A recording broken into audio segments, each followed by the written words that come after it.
Welcome back to another technical deep dive here in the debug zone.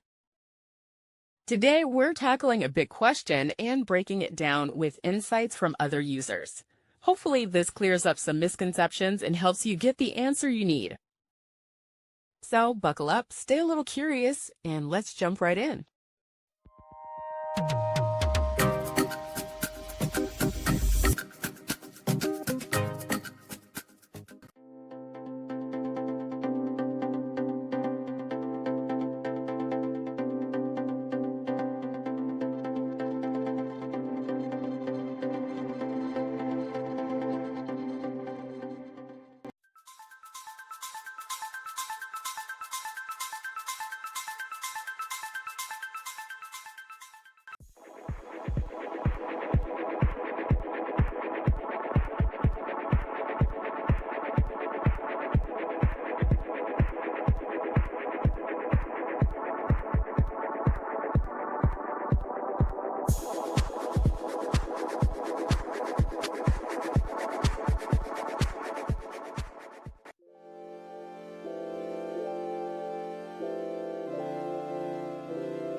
And that's a wrap.